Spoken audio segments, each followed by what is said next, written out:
Scotty's back. I'm back. Thank God. Welcome back, brother. It was good, man. It was, tell you what, it was honestly, it's days like today, but warmer. It's 18 and sunny in Melbourne, a bit windy, but every day is just beautiful, man. It's like cooler mornings. As I said to you boys, Jen and I were talking, I could easily live up there. So good. It's just such a nice thing. By Last like one, though. 10 o'clock, it's 21, 22 degrees. You know, we're in shorts and t-shirts. The first time all prep that I've trained outside of a jumper. It would be easier to prep up there, wouldn't it? Like just that you could go outside Anyone and do your that steps. anyone that competes in Queensland has an unfair advantage by a mile. Like you just, even on my low days where like if I was here, I'd be dragging ass. Whereas up there, you just feel, you've got sunshine first thing in the morning. It's warm. It just makes living in that environment so much easier. Yeah. Even I've found with clients here in Melbourne, now the weather's better, they're like, oh, I can get my steps a lot easier now. I love going outside and walking. There's more daylight. I There's so feel many better. advantages, I man. have more energy. You're just so much better when the sun's out, hey? Yeah, 100%. But MG and I, we had the A&B workshop on the weekend, which was good. We had a fair bit of people come down to that. And then this weekend, us boys, we're going to Adelaide on Saturday for the A&B South Australia workshop. And then the next day is NBA in Victoria, which I'll be heading down to. There's nearly workshops or something on every single weekend. It's going to be from here on out until probably November or past November. There's just shows and workshops, and it's just getting exciting. It's going to be a busy time. Yeah, literally all the way through. There's only one weekend that is not. It's between now and the end of September. Yeah, It's going to be fun times, man. we love it. We love it. That's what we're here for. But we actually got a lot of questions. So we're just going to get through as many as we possibly can. The first thing I want to start off with was for you, MG, because there's a couple about categories and divisions, and it was A and B specific. And I actually said, can MG run through the A and B Vic Show category times and when sportswear will be on and hair and makeup and things like that? So running order, times, what do we have? Yeah. So what we do is we split the show into two parts with just a little intermission in the middle, right? So as an approximation of a timeline, we'll be kicking off at about 10:30 and we'll run show one till 12:30. Show one will include figure, bodybuilding, and classic physique, which will wrap up around that sort of midday to 12:30 marker. Then we will have a brief intermission, and then we'll come back at around 1 to 1:15 approximately, and we will run through all the rest of the divisions. Now, I'm not exactly sure where sports is going to go at this point in time, because bear in mind there's a few things that you need to think about when you've got cross-competing or cross divisions is people need to get changed, right? So you need to be conscious of that. But in past and previous shows, we have always gone men's fitness, right? Now we have men's physique. So it'll likely be that we do men's physique and men's fitness, followed by bikini, sports, and then fitness to finish. So just know, I can't tell you the exact time at this point in time, but you will be in show two. So you'll be from the 1:15 slot onwards for anyone who's asked, if that was a sports competitor who's asked specifically. Yeah. You'll definitely be in the afternoon show. And because of the way we run things with tanning and makeup, where we have our in-house makeup Sheba Sherry, who's incredible, and then our tanners Bronze, we coordinate that with them. So there's no chance of anyone not having enough time. And that's the beauty of having, one person or one group do the entire show, is that it's coordinated with the event organizers. So, but once everyone registers, and one of the things that, typically happens late towards shows, people register late, is athletes get their information packs, which has all these details in them already. It's a PDF document, tells you everything about registration, what time you need to come on the day, collecting your numbers, all about makeup, tan, all that type of stuff's included in this pack. So the sooner you register, the sooner you get your pack. Yeah. And that's for anything, right? Like the thing that I think a lot of competitors forget is that, when Tony's planning his shows, people register late, which I get, and then they're always asking what time. The reason why it takes so long is because you just don't know how long each category is going to need. Mm-hmm. I mean, you've got an approximate idea when you've got enough experience and you've done it, but one division might have 3, one might have 15. So it takes a lot of planning in the back end. So the sooner that you can register, and I'm just saying this for all federations, it definitely helps the event organizers to get the show details out to you sooner. And if you've been prepping for 26 weeks and you know that you're doing the show, I don't see why you wouldn't want to register and just lock yourself in and just keep. I know for me, I register nice and early because it just gives me that added level of accountability and intensity. I think it's a very, very common question is, what time do I need to be at the venue? And really, if you're getting your hair, tan, makeup done at the venue, they will let you know. They work out based on how many competitors are going to be at the show, what division you're in,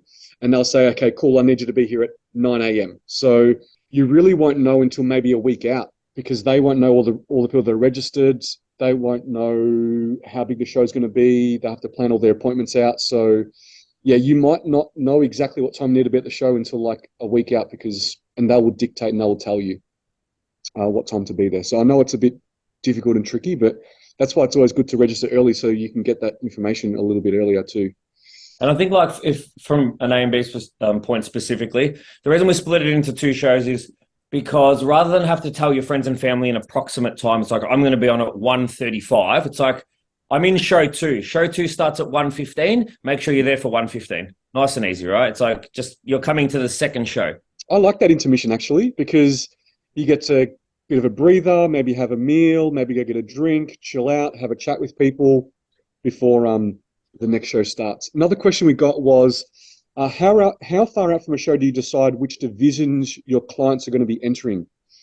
Should it be done early, or do you hold off until closer to the date? So how about you, Scotty? How do you know what division someone should go in? Do you know pretty much straight away, or do you kind of decide later in the piece?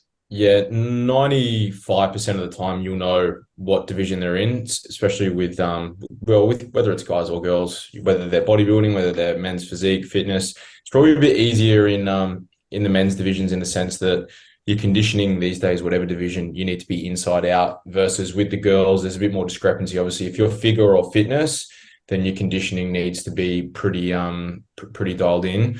Sports, it still needs to be pretty good. And obviously, if you're bikini, and it's typically those two, that if you're sports or bikini, you'll normally have a bit of flux between two. Like, you might do one and do the other. And sometimes you see some crossover from fitness and sports as well. But I think you probably need to have a game plan in terms of, like, let's say that you're a fitness competitor, but you want to do sports as well, you're not going to approach fitness, I'm going to come in a bit softer for fitness so that I fit into sports. Because if that was the case, you'd be focusing on sports, and then I'll do fitness and see how I go. So whatever your preference is in terms of a category, that would determine the conditioning that you would need to present, and thus obviously would map out the required rate of loss, the stage weight that you would, like, your predicted stage weight of where it would be. So I think if you're not sure where you're going to land, like if you're a first-time competitor, I think your coach should have a good idea based on your muscular architecture and obviously where they think that you're going to land. They can say, like, I've got a girl who's going to do bikini and sports.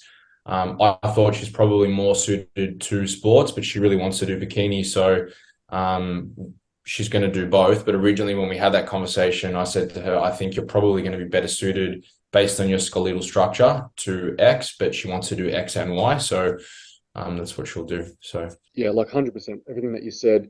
You definitely would need to know before the prep starts. So you know how long the prep should be, you know how much you need to lose, whether you're getting super lean for fitness or figure, or whether you're getting a decent level of conditioning for bikini. So you'd love to know before you start a prep so you can plan it out. And the coach should be able to know that by looking at your physique. Otherwise, yeah, you're just driving blind. Like, you've got and then you can run into too many roadblocks. It's like, oh, I was going to do bikini, and then 4 weeks out, actually, I think you're better suited to fitness.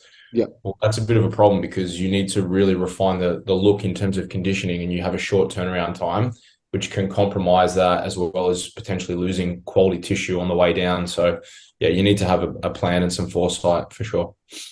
How do you deal with letting clients know they won't be ready for stage? They unfortunately have been constantly non-compliant to their training and their diet. Have you ever had MG to tell someone, you're not going to be ready, you're just not following the plan? Absolutely. Like, there's a way to be tasteful, but at the end of the day, like, you got to think about why you have a coach, and what you're paying that coach for is to tell you what needs, like, the honest truth about, you know, your situation. And I certainly wouldn't want to stand on stage or put someone on stage that, you know, didn't look the part.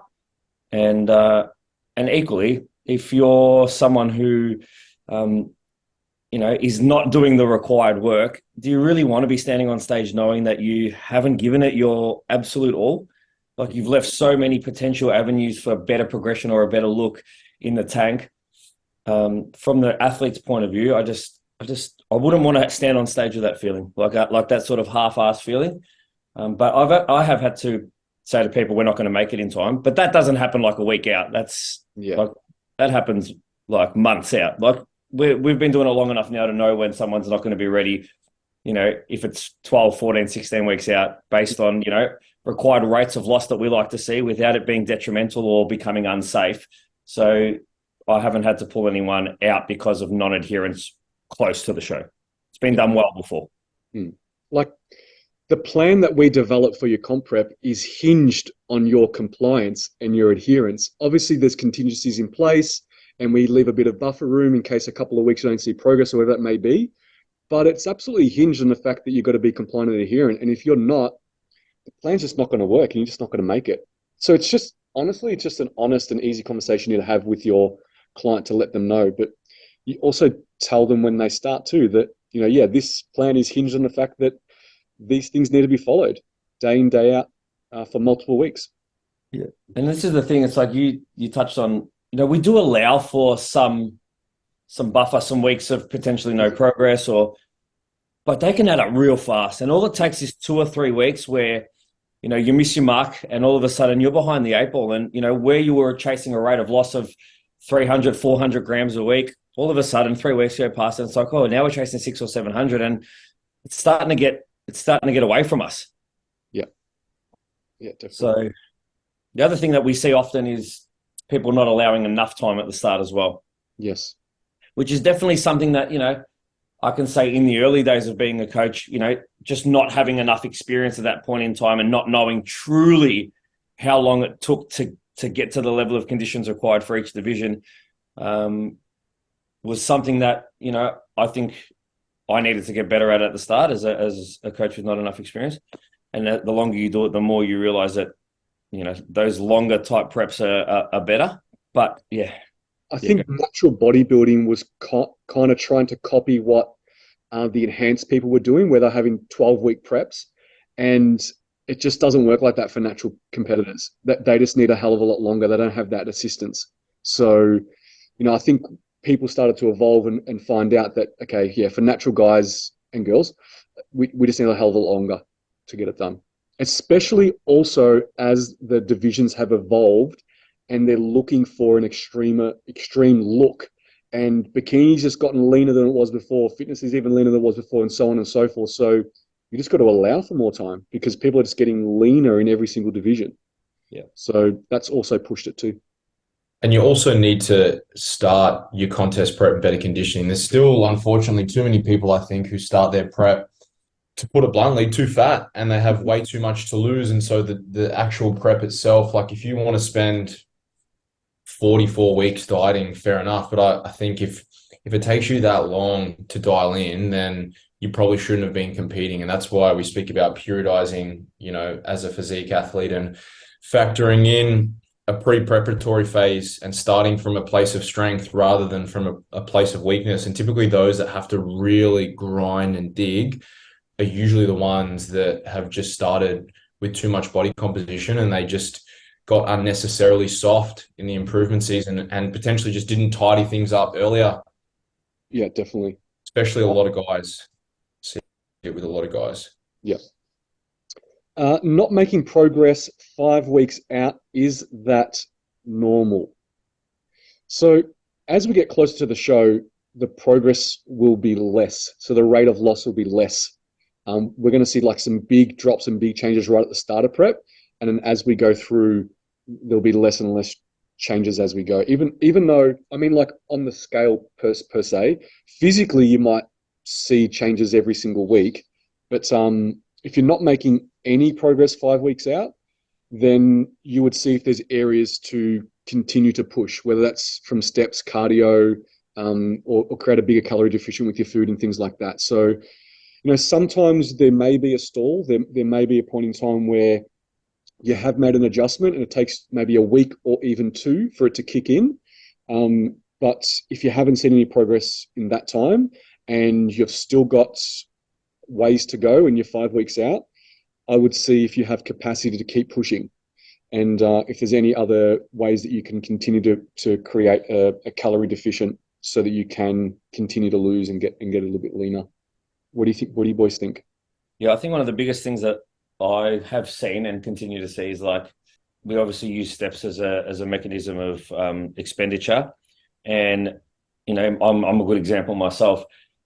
The intensity and the energy that I am expending when I'm doing steps at the start versus the end can be very different. So, for example, at the moment, let's say I'm pumping out 13,000 steps. 7 or 8 of them are like in blocks of 10, where I do 10, I stand still for 5 minutes. I do 10, I stand still. They're not really putting me under any sort of stress. My heart rate's probably not even moving from where it was. So, like, I think one of the things to look at as you get closer and closer to the show and in the back end is how intense your expenditure is becoming. And I'm not talking about doing like HIIT sessions or anything like that. That's another tool that can be used. But what I often see is a drop off in people's intensity of just their day-to-day type expenditure. So, steps are just becoming easier and easier. And obviously, as the body goes through that adaptation process, you just get better and better at performing simple tasks. And things like, walking from one side of the room to the other are just not expending that type of energy. Sorry, I'm babysitting a dog at the moment.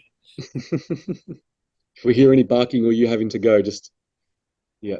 Another thing there, like we spoke about expenditure, calorie deficient, there are obviously ways to push progress, but also to sleep, stress, making sure that you're recovering, taking care of yourself. All those factors are also involved in making sure they're optimized so that progress can continue to. Anything on that, Scotty? Yeah, I think too many people place so much emphasis on steps. If you think about as a human being, what is one of the most habitual things that we do as humans on a day-to-day basis? We walk, we move. So naturally, when we're in an energetic environment that is obviously deprived, we're not getting the sufficient nutrients, we're not getting sufficient energy that we need to facilitate our day-to-day demands. Then again, we've spoken about just how adaptive the human body is. Your body's so smart. So it will look at the most simplest, basic fundamentals in terms of how you live, and it will look to become more efficient at them. And one of them is walking. So if you're just going for a walk and you're getting an extra, I'm going to increase by 2,000 steps, you might only be burning like an extra 40 or 50 calories within that. Versus if I said to you, I want you to go and plant 6 new trees, I want you to dig the holes out, then move the mulch and put the soil on it, you'll probably burn like 5, 6x, and you might only do like 150, 200. So it's about looking at how are you expending energy, because everyone thinks that NEAT is just walking, but it's not. I'm talking right now, I'm moving my hands, it's fidgeting. When you're standing having a conversation, like one of the things that I've noticed that I've started doing and I've started to try and stop it is if I'm talking and someone's in the gym, I might just like lean into a bit of equipment to take some of the weight off. But it's just little things like that ordinarily most people wouldn't even notice. Could be having a conversation with someone in the kitchen, and then I'm going to go and sit down to have that conversation instead of standing. So there's ways that you can combat that. So I haven't increased my steps once this whole prep, but things that I'll do that I wouldn't ordinarily do is, for example, when I get home, even if it doesn't need, I'll do a whole vacuum of one of the or two of the stories in my house just to make sure everything's super clean, whatever. But also I know that that's miscellaneous movement. You're picking something up, you're moving it around. That is going to offer more of a return in terms of expenditure than me saying I'm going to go and do an extra 2,000 steps in a straight line on a flat surface. It doesn't offer you any return on that. And that's why I think cardio in some places can get a bad rap. If you think about how long does it take you to do 2,000 steps when you're prep and you're dragging your feet, could be like 15, 20 minutes. You could go and sit on the bike and you could probably expend 5 or 6 times that amount of energy within the same time frame. Stick on, a podcast or watch something on YouTube, whatever, and the time passes. It's a much better time investment than just going for a miscellaneous walk. Again, you need to weigh up, the cost, because when you're deep in prep, every decision will usually have an opposing reaction, so to speak, in terms of if I do this, the positive is this, but there's also potentially recoil for that. So you have to weigh those things up. But if you are stagnating and your weight is no longer dropping, If it's no longer dropping on a consistent basis, then you're no longer in a deficit. You need to use some of the tools in your toolbox to help facilitate that deficit, whether it be via manipulating your nutritional intake or by increasing expenditure.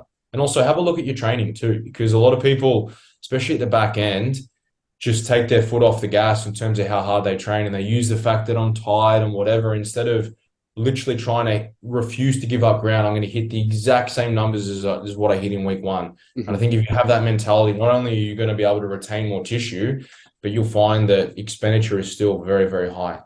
You probably do this too, Scotty, but one of the things I do is I program when I say, okay, do 10,000 steps, but 5,000 of it needs to be with intensity, and it needs to be burning at least this many calories, and you should be able to execute that within X amount of minutes.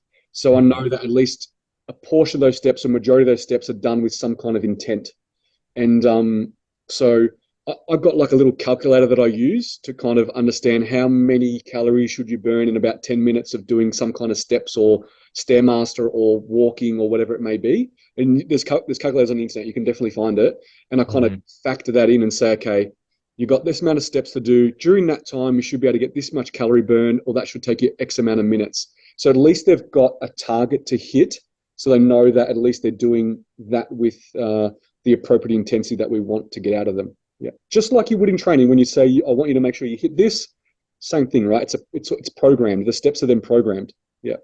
Yeah. And there's a difference between if you've got a step target of 10,000 per day, and then you just walk on the treadmill and you knock out your 10,000. And I've had athletes who used to do that and they wonder why they're stagnated. And then that's it for the day. I'm not doing any more steps. I sit on the couch and I do nothing.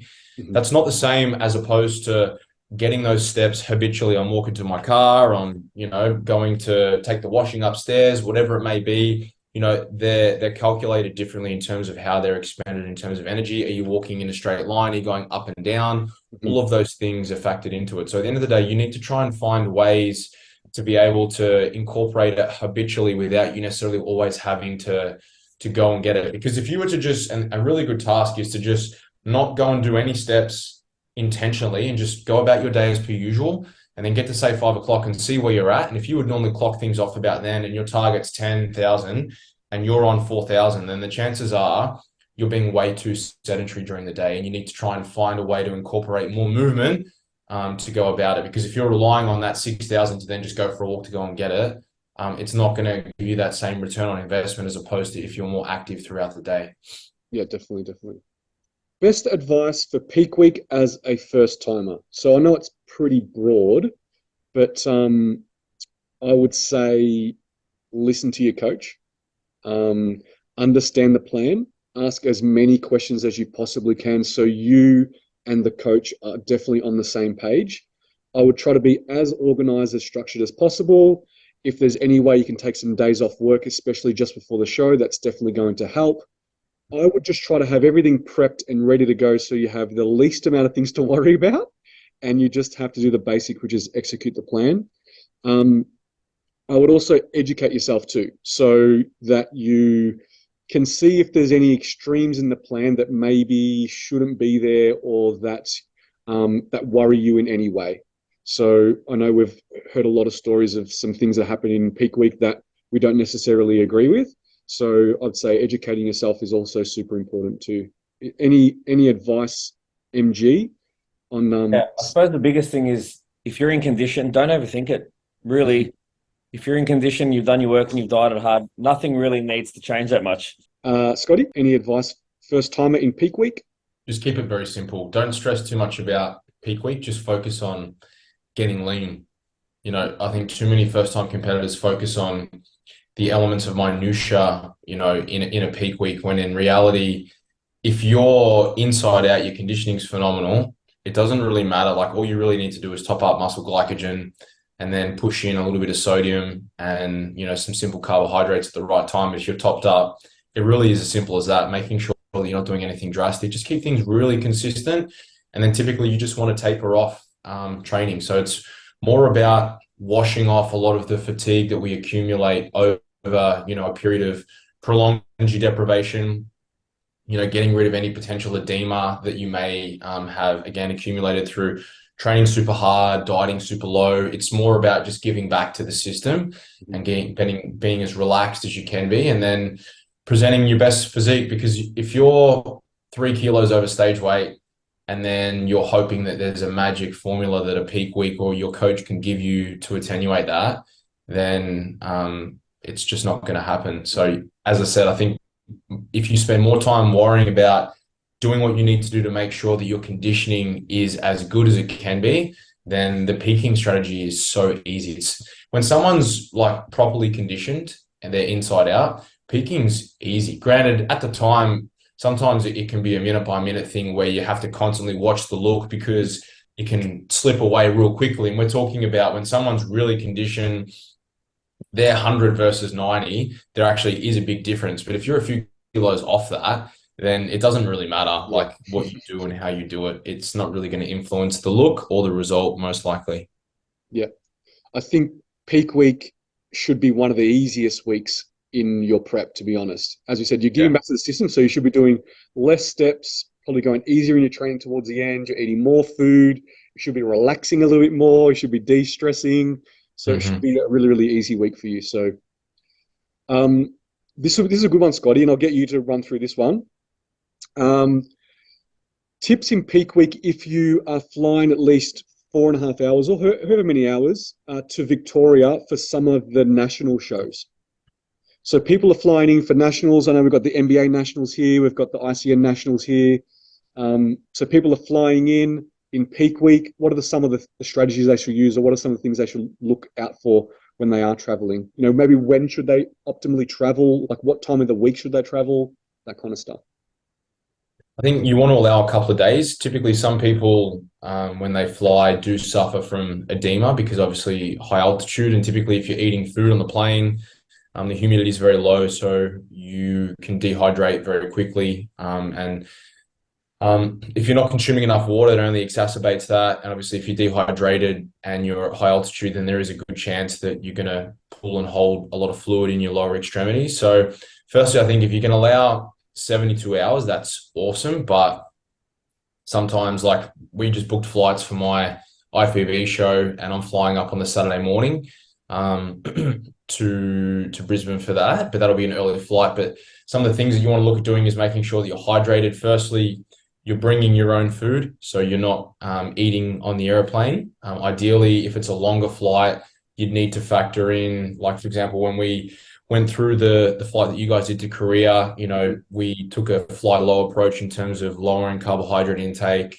But obviously a 4-hour flight doesn't really make a difference. You could eat a meal on the flight if you wanted to, but if you were wanting to space it out, it wouldn't be the end of the world. But it's more about staying hydrated. The advantage of drinking lots of fluids, potentially just drinking essential amino acids, because at least that way you can keep your amino acidemia levels, you know, reasonably high.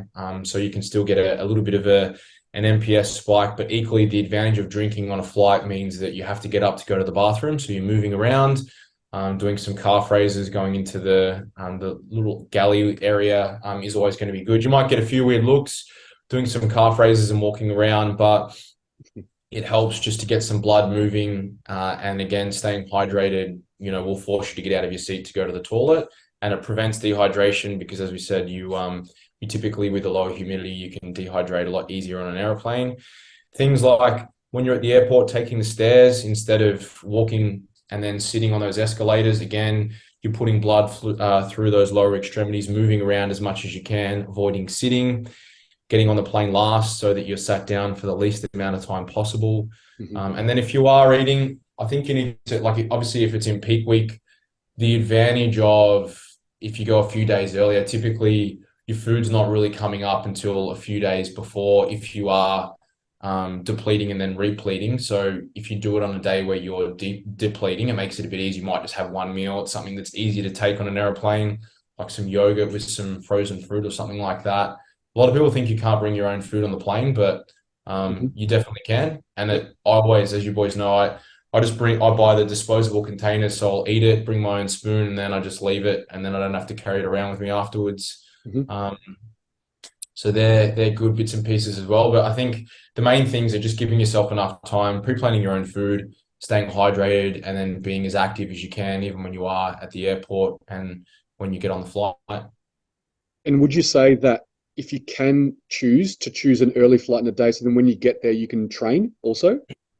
Yeah, so if again, depending on what flexibility you have, but if you can fly earlier, that's good. I think sometimes if you go too earlier, it can be too stressful. I think if you can fly around about mid-morning or Mhm. lunchtime, whatever, if you can get there in the afternoon, if you did for whatever reason suffer from a little bit of edema, getting there with some time to then go to the gym and then train and move some of that fluid around would help to be able to, you could maybe push in some carbohydrate, then go train, partition it, and then it would help move some of that water around. But I'd be pretty surprised if you're hydrating well, and you're not doing anything crazy from a sodium or electrolyte intake perspective. You're not really going to suffer any type of, edema or too much. You could wear compression leggings if that was something Yeah. you're really worried about, staying nice and warm. But having some time so that you can get there and train in the afternoon is definitely obviously ideal. But if it's a rest day, that's okay too. But then when you get there, you'd probably get off and want to go for a nice long walk to stretch the legs and Mhm. again, get some blood into the lower extremities and get them moving around. And obviously, it goes without saying, but also when you're there, making sure that you maybe have cooking facilities or a way to prep your food for You the want your days own kitchen for sure. ahead, your own kitchen. Make sure you're staying next to maybe a gym that you're going to be training at or next to a supermarket, or ideally both. Make sure you set yourself up so you have all those amenities there that you can, get the job done that needs to be done in peak week. Is a sore back normal in prep? I'm in so much pain when I sit and stand for a long period of time. I would say it's not normal, and I'd be getting it checked out. Yeah, Definitely. definitely. Yeah, definitely. I think sometimes like sitting down, having not a lot of body fat in your lower Yeah, half can be like, not a nice feeling, but I think constantly aching and always in pain is something more sinister going on there. I definitely want to get it checked out. But if you're just talking about every time you sit down, you feel like you got no fat on your ass and it's a hard chair and it's yeah, it's it's a bit sore and it aches a bit and then it goes away. But if it's non-stop, there's something going on. yeah, for sure, for And I'd sure. be interested to know like where is it? Like is it like your SI joint? Is it feel Mhm, like it's in your glute, or does it just go through your whole back, through your spine? Do you feel mhm. like it's muscular? Like, regardless, it's worth checking out. Yeah, get it checked. Yeah. Can you have a free meal after a show if you have another show in a few weeks' time or even a week's time? Scotty?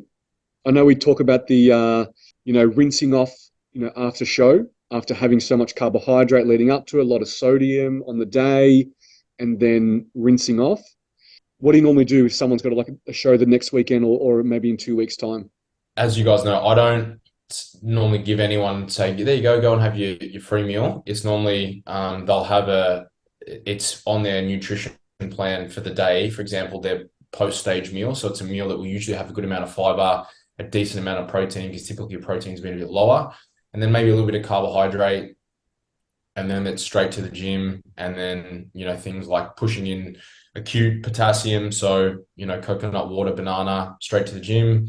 And then, as you just said, it's about washing off the last couple of days of additional carbohydrate intake. Because typically, again, I was actually thinking about this for how I'm planning out my shows for a few weeks' time in terms Mm. of how you approach that. And it's literally, if you're depleting and then repleting, you want to get yourself back to baseline to assess where the look is at. So, getting some potassium in straight away, training and really trying to suck, and utilize that carbohydrate that you've had. Plus also you've had a week or at least 3 or 4 days of just virtually really, really cruisy training. So you should be primed and itching to get in there and get after it. And typically I know with me, some of my best workouts are the nights of that show, especially if you've had a really good showing, you're full of motivation. Granted, it's hard if you're training late at night, but it is what it is.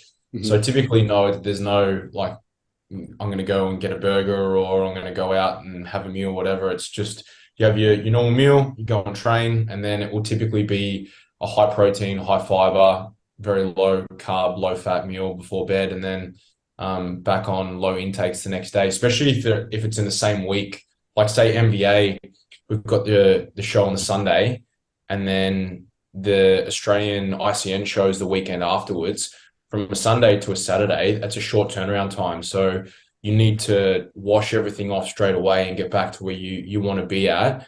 And usually if you're not doing anything too drastic, you can normally be back where you want to, probably 36 to 48 hours. You hydrate well, train hard that night, train hard the next day, and then you're pretty much back to baseline within 2 or 3 days.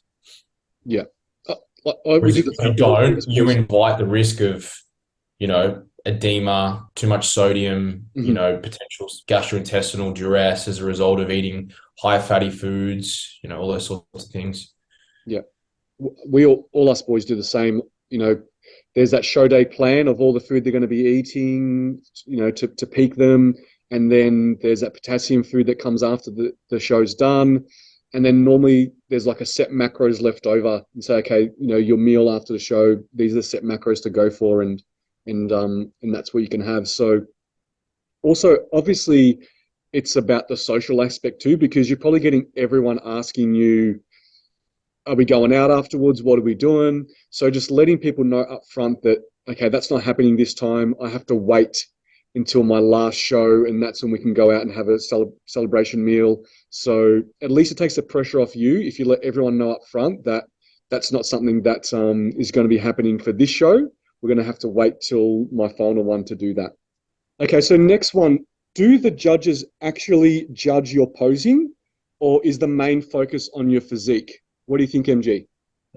Yes, of course they judge posing. I think what this person is meaning to say is, are they judging transitions? Mm-hmm. Are they judging your transitions? You got to remember, right? Judges are humans. So from the minute they cast their eye on you, right, they're already making decisions. They're taking notes. They're picking up things that they like and maybe things that they don't like. The fact that they're looking at you in your final poses like their scoring mechanism doesn't mean that all of those other parts aren't important. Mm-hmm. For example, although let's say me and MT stand together and we're both doing a back rear double, right? And both of ours look pretty damn impressive, but I had this beautiful transition where I flicked the tricep, I popped the rear delt, I gave a really nice spin and got into the pose, and MT just turned and had his chest down and looked a bit like lazy with it.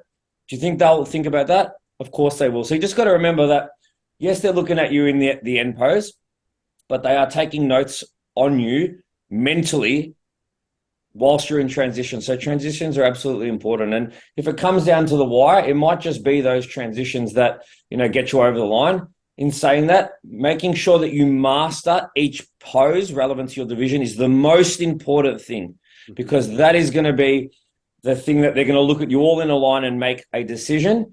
I'm saying that the transitions play a part as, judges are always taking notes on your physique. So nail the end pose, but yes, they're important.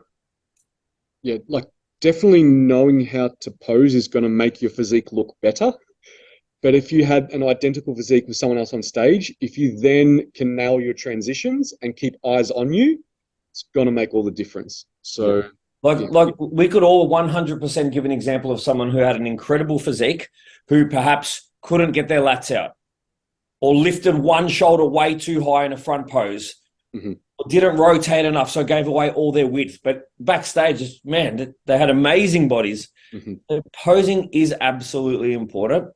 And I think it's important to know that you definitely should prioritize making sure that your presentation in that final position is elite. Yeah. And if you're not a natural poser, a lot of us aren't natural posers. If you're not a natural poser and, transitions are really, really hard for you, just come up with something that's going to get you by where your posture is nice and it's reasonably fluent, and spend your time focusing on that end pose. Mm-hmm. As we kind of spoke at that workshop on the weekend with the boys too, is practice posing so you have posing endurance. Because if they hold you in a pose for a long time and then you start to shake and wiggle and can't control your breathing and your belly's expanding, that's when you can lose it. That's when you can lose your placing. So having posing endurance and knowing how to breathe whilst posing and having a big smile on your face is definitely important too, for sure. How to balance work and prep, and maybe even a family, Scotty. Yeah. How to balance it all. What underpins your success for the day?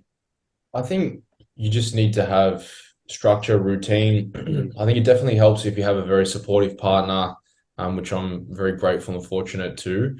But I think it's just having a balance. I mean, I think if you work for someone else, you probably have a little bit more. I work from 9 to 5 and then I train in the morning or I train at night. But I mean, for myself, it's a bit different. It's in a lot of ways, it's easier and it's better because obviously I'm my own boss and I set my own hours. But every single one of my days, it's just like if I was an 8 to 5 worker, for example, except I wake up at 5 every day.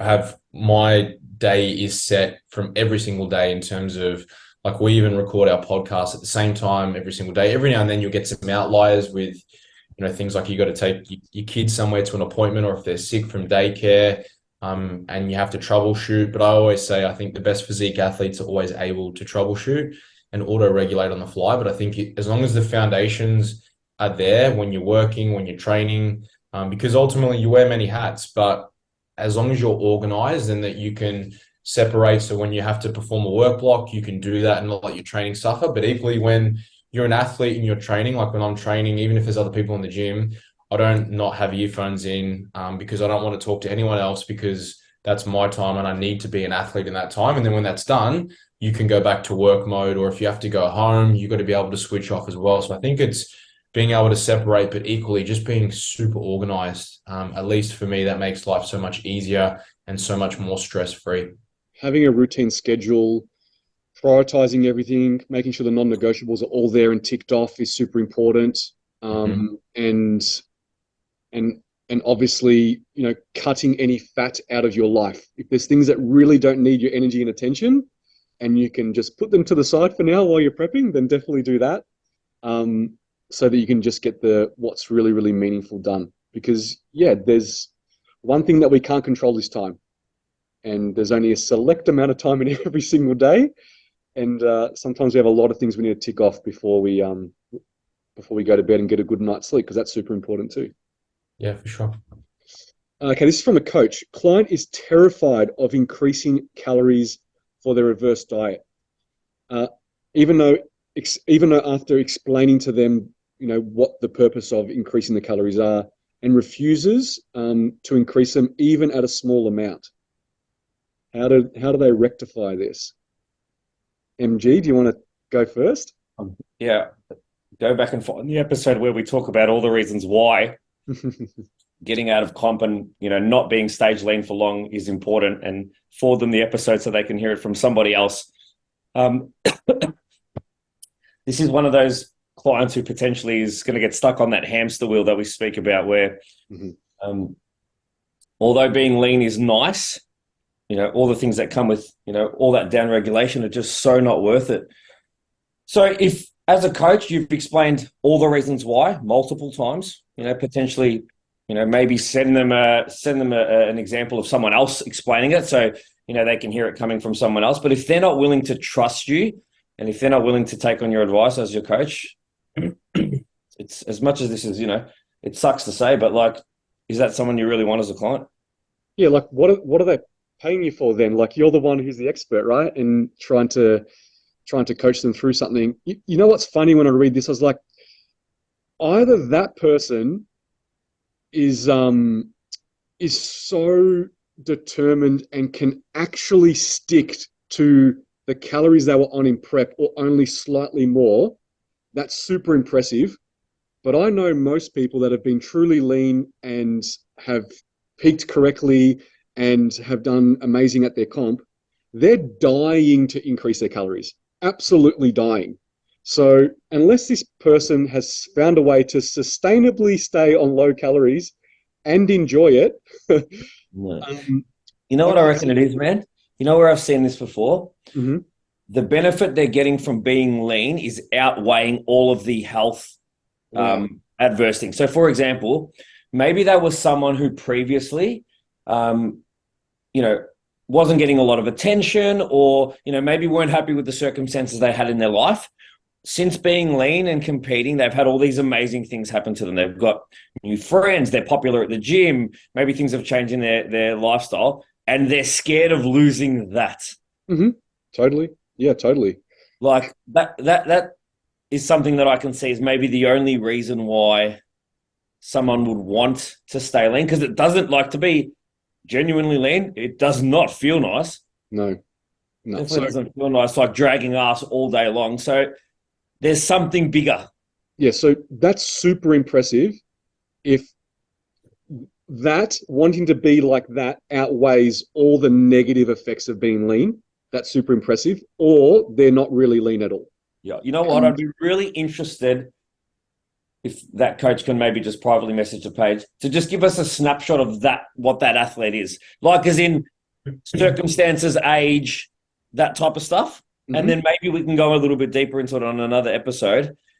You know, I'm interested, is it a young person or is it an older person? Like, is it someone who has a family or doesn't have a family? I've got an idea of what it is in my mind, but I'd be very curious to see what type of athlete that really is, because the only reason I can see is that the benefit they're getting from being shredded, in their mind, their quality of life has been better since being shredded. Yeah. And also, from an energy perspective, I'm talking about from a superficial perspective. Yes, I understand. Yeah. Right? Yeah. For sure. You also have to be very careful from there could be, like, from a psychological perspective, in terms of oversaturated food focus, and potentially they're so far down, they have a really bad relationship with food, in which case sometimes you need to really, not sometimes, you need to get that person out of their own way, because you're not bodybuilding, you're body dieting. And if you're living in that environment, at the end of the day, all you can do is provide someone with the right information, but it's equally as important, and you have a due diligence. Like we always say, when you take someone down the rabbit hole and you get them into contest prep, we use the analogy, you got to get in and then you got to get out. So you need to do everything in your power to be able to give them the tools and educate them. If, you just telling them isn't working, giving them an example, this is A, this is B, this is someone else. But also understanding the increase in your calories. Like, when you factor in, if you think about, 1 kilogram of mixed human tissue is around about 7,000 calories. If you're looking at gaining, 400 or 500 grams per week, you're looking at increasing calories by around about 400 or 500 calories per day above maintenance. Not because if you're in a deficit and you're going up 500, that doesn't mean that you're gaining X amount per week. All you're doing is reducing the magnitude of that deficit. So you've got to go above that point in order to be able to gain that. And some of that scale weight coming back is going to be food volume. Some of it's going to be fluid. Some of it's going to be muscle glycogen. So I think explaining that, and again, if they're still not buying into that and they're not they're not dangerously lean, like if you had a female that, suffering from amenorrhea and they're moody, they've got all these other health risks and other diet-related perturbations, then I think it's a much bigger discussion. But if you've got a bikini girl who's just on 1,300 calories and doesn't want to give it up because she gets so many likes on her Instagram, and when she goes out on Saturday night, everyone wants to buy her drinks, then that's on her. So I think context is really important here. Yeah. And also, too, if they want to be a true athlete and compete again and do better and improve, the quicker they're out of this and they're in a surplus in their building, the better they're going to be. So you need to sell that to them also. So while you can stay here and you can do this and you can be nice and lean, you're not going to make any progress. You're not going to make any progress. And if you want to compete next year, it's not going to happen. So got to give them another goal and another focus. Yeah. Yeah. And those girls that you went up against on stage, whenever it was, when they go back up there, if you go up against them in 2 years' time, they're going to wipe the floor with you because they followed their coach's recommendations. They're eating to facilitate good quality training and adaptation and improve their physique. But again, if you're bodybuilding, you need to, like, dieting is just that's the part of prep where you get to, suck everyone down, taking a look underneath the hood and see what's being built. But in the improvement season, that's the most enjoyable. It is for me. That's the most enjoyable part of it, where you get to see what you're capable of, explore new limits, test the boundaries every time you go into the gym, and eat to facilitate your long-term goals, not to just diet yourself into a hole because you look good in a bikini or a pair of board shorts. It could be a guy. I don't know. Yep. Scotty, it's time for you to head off because it is. I can see what time it is. Yeah, MG, want to stay on for a little bit longer? Yeah. Let's do it. All right, Scotty. All right, guys, enjoy. I will speak with you all soon. Done. See you Scotty. soon. Guys. Thank you. All right, MG, just you and I. This is going to be a good one for us, actually, because we got a question about any recommendations on audiobooks Have you listened to any audiobooks? You got any recommendations? No, I haven't. I haven't of recent times, man. Yeah. I'm trying to think. Cole mentioned a really good one on his story this week, and I just can't remember what it was. What about books? Because I know you've read a couple of books. Yeah, just like you mean like development books? Yeah, just any books, anything you recommend. Yeah, I think I've had it on the screen before, but the subtle art of not giving a fuck Yes. is Mm-hmm. is a great one. I suppose I've gone away from books recently and just more been watching things. Yep. Like people within the industry, like Alex. I can't say how you say his name. Alex, Hamosi? yeah, Yep. like So the business stuff? His yeah. business stuff? I've been finding that stuff very very beneficial. He said something the other day, man, which was like I found so true and like very relevant to the moment. I think I might have mentioned this to you. He's like, you know, people always say, find a job that you're passionate about, and you'll never work a day in your life. And we were actually talking about this before, weren't we? It's like, Yep. yeah, and that's been ringing true. It's like actually, the more passionate I become about what I do, the more I'm working, but it's not a burden. No.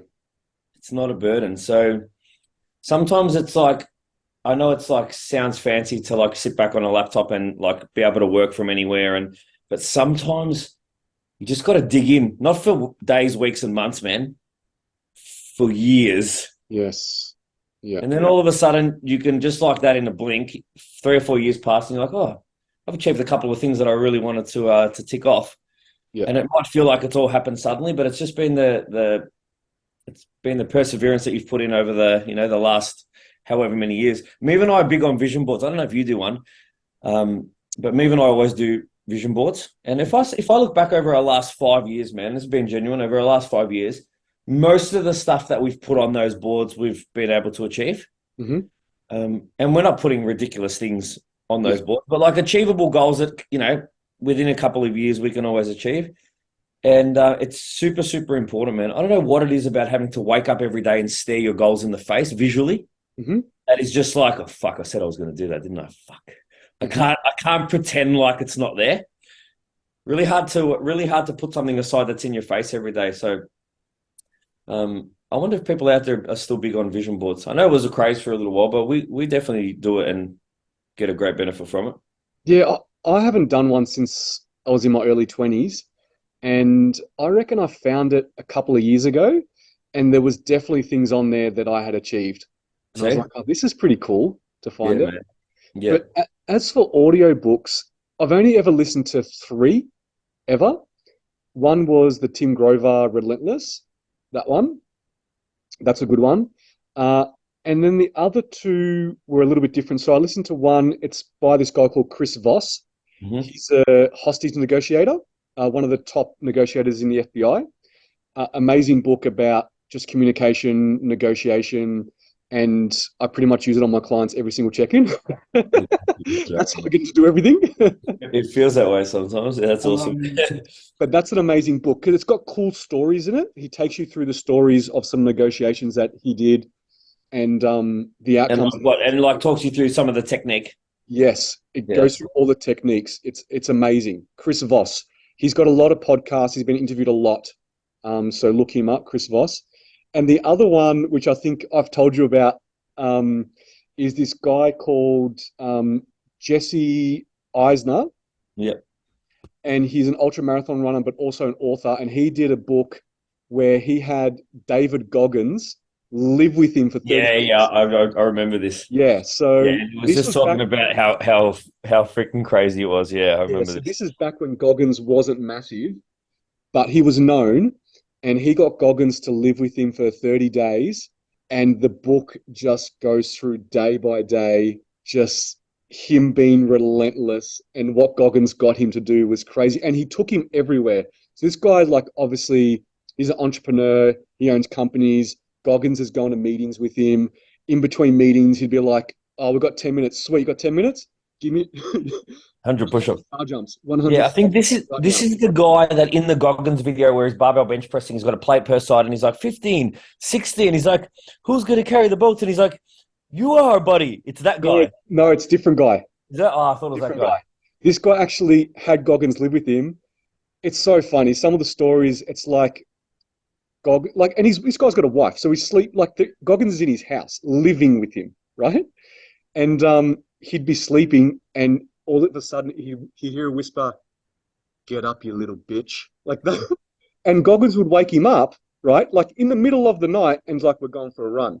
And they would do things like Goggins would say to him, "Okay, we're going to run 4 miles every 4 hours for 48 hours." And they would like nap between the runs and do it for 48 hours. It's just like crazy stuff that Goggins got him to do. It's amazing. Like I listened to it, I was like, this guy's crazy, but it's so cool.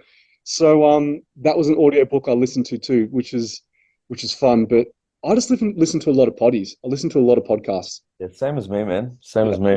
I did listen to the Will Smith one. Very interesting. Will Smith? Audible. Yeah. He narrates. Yeah, it's sick. Interesting. Talks about growing up with his dad and, all the things that built him into, what made him what he is today. Okay. But hearing his own voice narrate it is pretty cool. Yeah, cool. I actually did a potty the other week with client Georgia and Kayla. Yeah. And they just released this morning. That was fun. We could have spoken forever. You know me. Yeah, I'll jump on. I'll have a look at that. You and me sometimes. Last week's potty, I think you and I messaged each other after we finished the potty. I was like, I could have spoken for another day. Yeah. Yeah, you can. Yeah, we can just talk forever about this stuff. We love it. Love it. All right, brother. Let's leave it there. We've got Adelaide this weekend, which I'm super pumped for. And Definitely. then a couple of weeks later, we're going back to Queensland. And then a couple of weeks after that will be the Queensland show. We've got a big finish to the season. No doubt by the end of this competing season, it'll be we'll be ready for a break. Actually, right in the middle, Meave and I doing a fitness retreat in the Maldives. Oh, nice. Maldives, however it's said. So we'll be doing that. I think we leave on the 8th of October, that for a week. So fit that into between all the A&B shows, which we pretty much run every weekend back to back. And then it's all the ICN shows. So hold on, man. Strap in. It's going to be a massive few months. And then we'll have Christmas, and then we'll have our retreat. It's game on. Season A, and it just starts all over again. It's game on. Yeah, it's good. But we do love it. So we are pumped. And I'm very much looking forward to meeting some of the South Australian people this weekend. I've already had a few messages. Mm-hmm. And equally at the Vic workshop that we had on the weekend, a couple of our lovely listeners who put us on the screen every week came up and said hi. And it's always funny when people see you in real life and they see how tall you really are. And, it's like, oh, you look so different. I'm just used to seeing just your chin and above. Yeah. We did meet some people that listen to very it. Cool. And I'm super grateful. Whenever someone says, "Oh, I listen to you guys," I'm like, "Oh, that's amazing. Thank you so much." Like, I'm so grateful that they listen to us. So thank you, everyone. We appreciate it. All right, brother. Take care, everybody. Have a great rest of your week. Be productive. And remember, continue to get uncomfortable because that's where the magic really happens. Let's do it. See you guys.